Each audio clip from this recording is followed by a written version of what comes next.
শহরের মানুষগুলো তোমার মন দেখে না, তোমার ফোন কেমন, তোমার জুতা কেমন, তোমার পোশাক কেমন, তোমার পকেটে কত টাকা আছে, এইসব দেখে কথা বলে। কোনো কিছু করলে নিজের জন্যই করুন, মারা গেলে সবকিছু শেষ। আপনজনেরাই বলবে লাশ বেশিক্ষণ রাখতে নেই। ভাব নেওয়াটা আমার মানায় না, কারণ আমি মধ্যবিত্ত। পকেটে টাকা না থাকলে কিছু স্বপ্ন দেখাও অপরাধ। একবার ফ্যামিলি প্রবলেমে পড়ে গেলে দুনিয়ার কোনো কিছু আর ভাল লাগে না। প্রচুর টাকা ইনকাম করতে হবে, প্রতিটি মধ্যবিত্ত পরিবারের সন্তানদের স্বপ্ন। জীবনে সেই স্থানে পৌঁছে গেছি যেখানে নিজের থেকে পরিবারের চিন্তা বেশি হয়। হয়তো একটু দেরিতে বুঝেছি, তবে খুব ভালোভাবে বুঝেছি। এই পৃথিবীতে প্রয়োজন ছাড়া কেউ ওর সাথে কথাও বলে না। জীবনটা লবণের মতন হয়ে গেছে, যার যতটুকু প্রয়োজন ঠিক ততটুকু ব্যবহার করছে। জীবনে সাকসেস হতে চাইলে নিজের বাবা মাকে কখনো কষ্ট দিও না। আমি সেই গল্পের বই যেটা পড়ে বোঝার ক্ষমতা কারণ নেই। এই শহরে 10 দিনের প্রেমের কাছে 10 বছরের বন্ধুত্ব হেরে যায়। সৎ পথে করিও ভ্রমণ যদিও হয় দেরি, অসৎ নারীকে বিয়ে করিও না যদিও হয় সে পরী। আমি আমার মতোই চলি, কারণ মৃত্যুর পর প্রশ্নের জবাব আমাকেই দিতে হবে। এখন ভদ্রতার কোনো মূল্য নেই, ভদ্রতাকে সবাই দুর্বলতা মনে করে। কারোর সাথে খারাপ ব্যবহার করবেন না, কারণ মৃত্যুর আগে ক্ষমা চাওয়ার জন্য তাকে খুঁজে পাবেন না। মনের কথা যাকে বলি সেই মজা নেই। চিৎকার করে কখনো নিজেকে নির্দোষ প্রমাণ করা যায় না, মাঝে মাঝে চুপ থাকতে হয়। এই শহরে প্রেমিক প্রেমিকার অভাব নেই, শুধু ভালোবেসে আগলে রাখা মানুষের অভাব। কেন ছেলে হলাম চিৎকার করে কান্নাটাও করতে পারি না। লাইফে এমন কিছু মুহূর্ত আসে, নীরব হয়ে থাকা ছাড়া আর কোনো উপায় থাকে না। যাকে দেখলে তোমার ঘৃণা লাগে তাকেও কেউ না কেউ ভালোবাসে। কারোর পছন্দ হওয়াটা খুব সহজ, কিন্তু সবসময় তার পছন্দ হয়ে থাকাটা খুব কঠিন। আই উইশ একদিন আমার ইনশাল্লাহ গুলো আলহামদুলিল্লাহতে পরিণত হবে। তুমি জানো তুমি সঠিক, তবুও তর্কে জড়িও না। আমি ভুল করলে মানুষ কথা বলা বন্ধ করে দেয়, আর আল্লাহ তাআলা তওবা করার সুযোগ দেন। কষ্ট না পেলে কেউ নষ্ট হয় না, শত্রু কখনো বিশ্বাসঘাতক হয় না। বিশ্বাসঘাতক হয় আপন মানুষগুলো। My life my rules. কেউ আমাকে পছন্দ করুক বা ঘৃণা করুক, আই ডোন্ট কেয়ার। অবশেষে মানতেই হলো, সময়ের সাথে সাথে খুব কাছের মানুষগুলো বদলায়।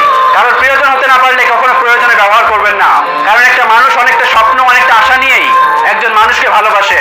অসময় আপন মানুষগুলো মুখ ফিরিয়ে নেয়, আর তুমি তো মাত্র 2 দিনের অতিথি ছিলে।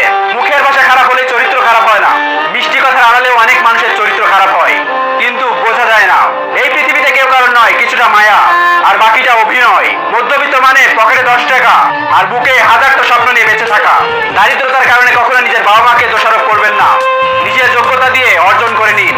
যে যতই কাছের মানুষ হোক না কেন, দুঃখের সময় আমি আমার মাকে ছাড়া আর কাউকে পাশে পাইনি। মায়া সে তো বড় অদ্ভুত জিনিস, না দেয় ভালো থাকতে, না দেয় দূরে থাকতে। ডিএসএলআর ক্যামেরা দিয়ে চেহারা সুন্দর করা যায়, কিন্তু চরিত্র না।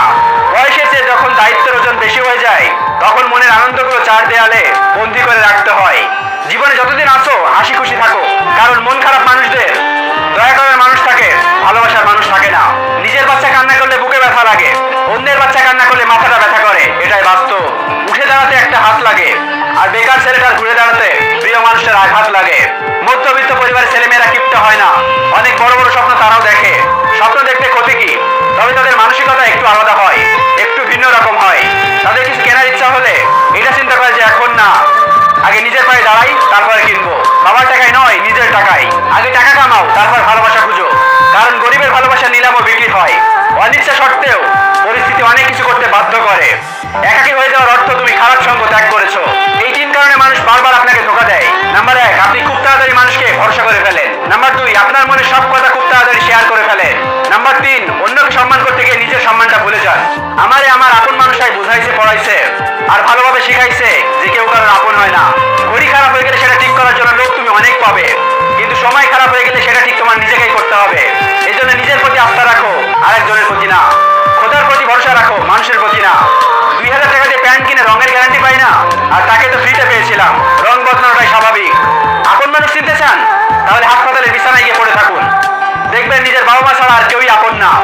কেউ যদি তোমাকে অপমান করে, তাহলে একটা মুচকি হাসি দিয়ে চলে আসবে, দেখবে তোমার হাসিটাই একদিন তার কান্নার কারণ হয়ে দাঁড়াবে।